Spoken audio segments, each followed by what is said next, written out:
அனைவருக்கும் வணக்கம். ஸ்ரீராம ஜெயம். இன்னைக்கு நம்ம பார்க்கக்கூடிய ஜோதிட தலைப்பு என்ன அப்படின்னு பார்த்தீங்கன்னா, செவ்வாதோஷம்.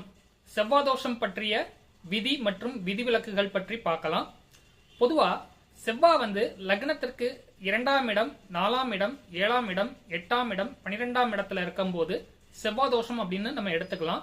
அதே நேரத்தில் எந்த லக்னத்திற்கு எந்த சுப மற்றும் பாவ அமைப்பை பொறுத்து அந்த சுப பலன்கள் மற்றும் பாவ பலன்கள் அதிகமான அமைப்புகள்ல இருக்கும்.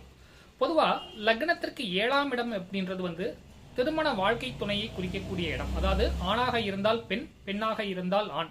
அந்த அமைப்புகள்ல லக்னத்திற்கு 7ஆம் பாவகத்துல செவ்வாய் இருக்கும் போது அந்த பெண் கொஞ்சம் தைரியமான அமைப்புகள்ல இருக்கக்கூடிய பெண்ணாக இருப்பாங்க. இது ஆணுக்கு பொருந்தும். அதாவது ஆணுடைய லக்னத்தில இருந்து 7ஆம் வீட்டுல செவ்வாய் இருக்கக்கூடிய அமைப்புகள்ல இருக்கக்கூடிய பெண் வரனாக அமையும் போது வரக்கூடிய பெண் நல்ல தைரியமான பொண்ணாக இருக்கக்கூடிய அமைப்புகள்ல இருக்கும்.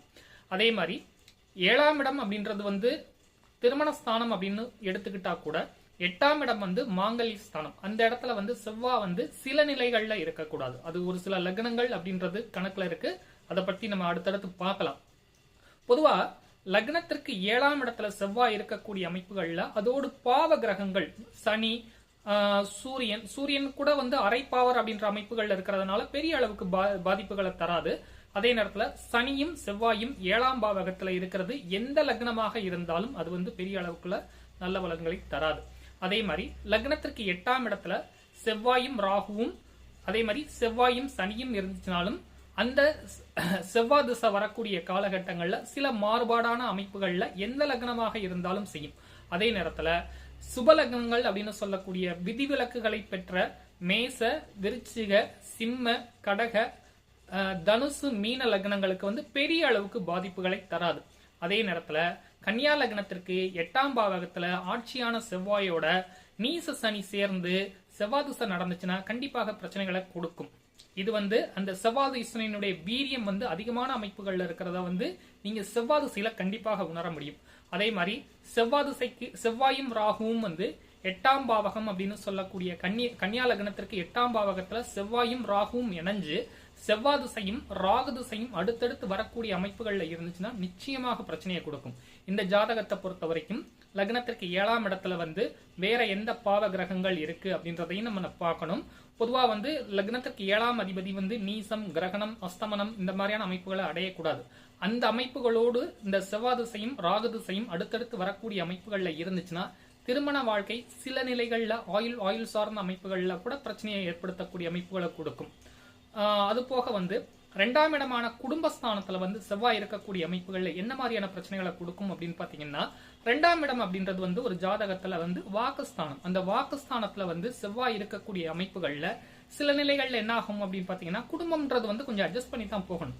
அந்த அமைப்புகள் இல்லாத அமைப்புகள்ல கொஞ்சம் வார்த்தையை விட்டுட்டாங்க, ஏதாவது ஒரு கணவன் மனைவிக்குள்ள ஏதாவது ஒரு சின்ன ஒரு சண்டை வருது, குடும்ப சண்டை வரும்போது ஏதாவது ஒரு வார்த்தையை ஒரு ஹார்ஷா விட்டுட்டாங்க அப்படின்னும் போது அதுவே சில நிலைகள்ல என்ன ஆகும் அப்படின்னு பாத்தீங்கன்னா குடும்பம் பிரியக்கூடிய அமைப்புகளை கொடுக்கும்.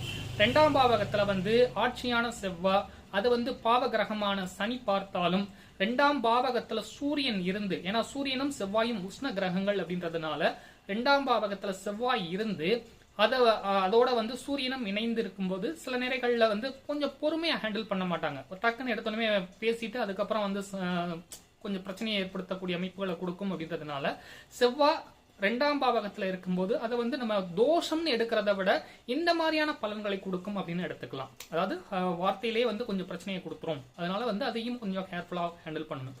அதே மாதிரி மேச லக்னத்திற்கும் விருச்சிக லக்னத்திற்கும் செவ்வாய் லக்னாதிபதியாவே வர்றதுனால பெரிய அளவுக்கு பாதிப்புகளை கொடுக்கலைன்னா கூட, அதாவது நம்ம கைவரலை எடுத்து நம்ம கண்ணை குத்திக்க சொன்னா நம்ம வலிக்கிற மாதிரி குத்திக்க மாட்டோம் அப்படின்ற அமைப்புகள்ல மேச லக்னத்திற்கும் விருச்சிக லக்னத்திற்கும் செவ்வாய் பெரிய அளவுக்கு பாதிப்புகளை கொடுக்காது.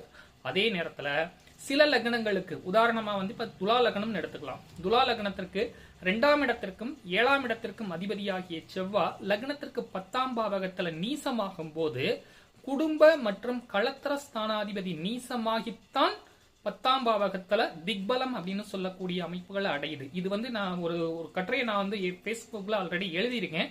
ஏன்னா சில பேர் என்ன சொல்றாங்கன்னா 10ஆம் பாவகத்துல செவ்வாய் திக்பலமான அமைப்புகள்ல இருக்கும்போது பிரச்சனையை தராதுன்னு சொல்றாங்க. இது உண்மை கிடையாது. காரணம் என்னன்னா காரக கிரகம் முதல்ல கெட்டு போச்சு.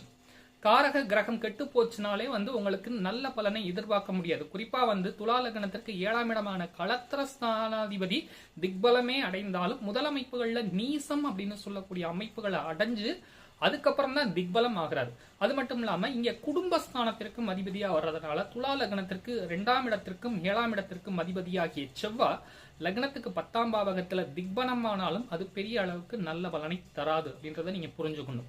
அதே மாதிரி ஒரு சில லக்னங்களுக்கு இப்ப சிம்ம லக்னத்திற்கு 8ஆம் பாவகத்துல பாவகிரக தொடர்போட வந்து செவ்வாய் இருக்கும் பட்சத்தில் சில பிரச்சனைகளை கொடுக்கும். ஏன்னா சிம்ம லக்னத்திற்கு வந்து அவர் வந்து 4ஆம் வீட்டிற்கும் 9ஆம் வீட்டிற்கும் அதிபதியா செவ்வாய் வருவார். அதாவது பாதகாதிபதி பிளஸ் வந்து 4-9 கூடைய யோகாதிபதி அப்படின்ற அமைப்புகள்ல வரும்போது அவர் லக்னத்துக்கு 8ஆம் பாவகத்துல மறையும் போது என்ன ஆகும்னா பெரிய அளவுக்கு பாதிப்புகளை கொடுக்காது. அதே நேரத்தில் மற்ற பாவகிரக சேர்க்கை எப்படி இருக்குன்றத பார்த்து தான் நம்ம அடுத்த முடிவுகளை எடுக்கக்கூடிய அமைப்புகளை இருக்கும். சரியா? இது போக வந்து லக்னத்திற்கு 4ஆம் பாவகம் பொதுவா வந்து லக்னத்திற்கு 2ஆம் இடம் 7ஆம் இடம் 8ஆம் இடத்துல வந்து செவ்வாய் இருக்கிறத தான் பெரும்பாலும் தோஷமா எடுக்கிறாங்க. அது கூட ஓரளவு உண்மை அப்படின்னு கூட எடுத்துக்கலாம். இந்த 4ஆம் பாவகத்தை யாருமே பெரிய அளவுக்கு கணக்கெடுக்க மாட்டாங்க. அதுக்கும் ஒரு சில காரணங்கள் இருக்கு. காரணம் என்னன்னா லக்னத்திற்கு 4ஆம் இடம் அப்படின்றது வந்து சுகஸ்தானம். அந்த இடத்துல வந்து செவ்வாய் வந்து நிஷ்பலம் அப்படின்னு சொல்லக்கூடிய திக்பலத்திற்கு எதிரான அமைப்பை பெறதுனால 4ல செவ்வாய் இருக்கிறது வந்து பெரிய அளவுக்கு பாதிப்புகளை கொடுக்காது. அதே நேரத்தில் இன்னொரு விஷயத்தை நல்லா தெரிஞ்சுக்குங்க. பாவகிரகத்தோடு இன்னொரு பாவகிரகம் இயற்கை பாவகிரகமாகிய செவ்வாய் அதை விட பாவகிரகம் அப்படின்னு சொல்லக்கூடிய ராகு சனியோட சேரும் போதுதான் அதிகமான பிரச்சனையை கொடுக்கும்.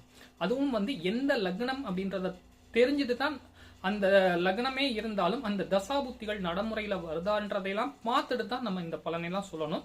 ஸோ இந்த மாதிரியான நிறைய விதிவிலக்குகள் இருக்கு. அதே மாதிரி 12ஆம் பாவகம் அப்படின்றது வந்து படுக்கை ஸ்தானம். அதே மாதிரி நல்ல ஒரு ஆள் வந்து நிம்மதியா தூங்குறான். படுக்கத்துல சில பேர் பாத்தீங்கன்னா ஏசி ரூம்ல தூங்கி இருந்தா கூட அவனுக்கு நிம்மதியா தூக்கம் இருக்கா, ஒரு மாதிரியா புழுக்கமா பரண்டு படுக்கக்கூடிய அமைப்புகள் இருக்கு அப்படின்னா அவனுடைய ஜாதகத்துல 12ஆம் பாவகம் அப்படின்னு சொல்லக்கூடிய இடத்துல செவ்வாய் சனி சேர்க்கை இந்த மாதிரியான அமைப்புகள் இருந்துச்சுன்னா அவங்களுக்கு ஒரு டீப் ஸ்லீப் அப்படின்றது பெரும்பாலும் இருக்காது. ஸோ இந்த மாதிரியான அமைப்புகள் இருக்கு. அந்த தசாபுத்திகள் ஏன்னா திரும்ப திரும்ப திரும்ப எதுக்காண்டி இந்த விஷயத்தை நான் சொல்றேன்னா தசாபுத்தியின் அடிப்படையில தான் ஒரு பலன் நடக்கும் அப்படின்றதுனால அந்த செவ்வாய் திசை நடக்க போகுது அல்லது எதிர்காலத்துல வந்து இன்னொரு 10 திருமணத்தின் போதே சொல்றேன். இந்த திருமணத்தின் போது வந்து சில பேருக்கு வந்து அடுத்து ஒரு 5 வருஷத்துக்குள்ள செவ்வாய் திசை வரப்போகுது. இப்ப கன்னியா லக்னம்னு வச்சுக்கோங்களேன். கன்னியா லக்னத்திற்கு திருமணமாகி ஒரு 5 வருஷத்துக்குள்ள செவ்வாய் திசை வருது. அடுத்து வந்து 8ஆம் இடத்துலயே வந்து ராகு திசை இருந்து தசை நடத்த போகுது அப்படின்னும் போது அந்த ஜாதகத்தை எல்லாம் கம்ப்ளீட்டா அவாய்ட் பண்ணணும். ஏன்னா இது வந்து நீச்சல் தெரியாம இருக்கிறவன் தெரிஞ்சே கிணத்துல குதிச்ச கதை தான். ஸோ அந்த மாதிரி வந்து ரிஸ்க் எடுக்க கூடாது. இந்த மாதிரியான ஜாதகங்களை கொஞ்சம் ஒதுக்கி வச்சிடணும். சரியா? அதே மாதிரி 7ஆம் பாவகத்துல வந்து பாவகிரக சேர்க்கை ஒன்றுக்கு மேல இருந்துச்சு, அங்க வந்து செவ்வாய் சம்பந்தப்படுது அப்படின்னா அந்த ஜாதகங்களுக்கு எந்த காலகட்டங்கள்ல தசாபுத்திகள் வருது அப்படின்றதையும் நம்ம கால்குலேட் பண்ணணும். சரியா? அதையெல்லாம் பார்த்துட்டு தான் நம்ம முடிவெடுக்கக்கூடிய அமைப்புகள்ல இருக்கும். இது மாதிரி நிறைய ஜோதிடத்துல வந்து செவ்வாய் தோஷத்துக்கு வந்து விதின்னு மட்டும் இல்லாம விதி விலக்குகளும் இருக்கு அப்படின்றதுனால ஜோதிடத்துல ஒரு வரி பதில் இல்லை அப்படின்ற அமைப்புகள்லையும் ஜாதகத்துல அந்த லக்னத்திற்கு எந்த காலகட்டங்கள்ல என்ன தசாபுத்திகள் வரப்போகுது, அது சாதகமா இருக்குமா பாதகமா இருக்குமா அப்படின்றதையெல்லாம் பார்த்ததுக்கு அப்புறம் தான் ஒரு ஜாதகத்துல ஒரு பலனை நிர்ணயிக்கணும். அதுதான் சரியான முறை. அதே மாதிரி செவ்வாதோஷம் இருந்தாலும் அதுல விதிவிலக்குகளுக்குள்ள அந்த ஜாதக அமைப்பு இருக்கா அப்படின்றதெல்லாம் நம்ம பார்த்துட்டு அதுக்கப்புறம் தான் வந்து ஒரு ஜாதகத்தை இணைக்கிறதா அல்லது மறுக்கிறதா அப்படின்றதெல்லாம் டிசைட் பண்ணணும். ஸோ இந்த பதிவு வந்து உங்களுக்கு நல்லா தெளிவா புரிஞ்சிருக்கும்னு நினைக்கிறேன். இது போல ஜோதிட கற்றைகள் என்னுடைய ஃபேஸ்புக்ல நிறைய வந்திருக்கு. அதை வந்து நான் இனிமேல் யூடியூப்ல வந்து கொஞ்சம் சேஞ்ச் பண்ணி அதாவது வீடியோ காணொலியா பதிவேற்றம் செய்யக்கூடிய அமைப்புகள்ல இருக்கேன். உங்களுடைய ஆதரவை கொடுங்க. இந்த பதிவு வந்து உங்களுக்கு பிடிச்சிருந்துச்சுன்னா லைக் பண்ணுங்க, சப்ஸ்கிரைப் பண்ணுங்க, ஷேர் பண்ணுங்க. நன்றி, வணக்கம்.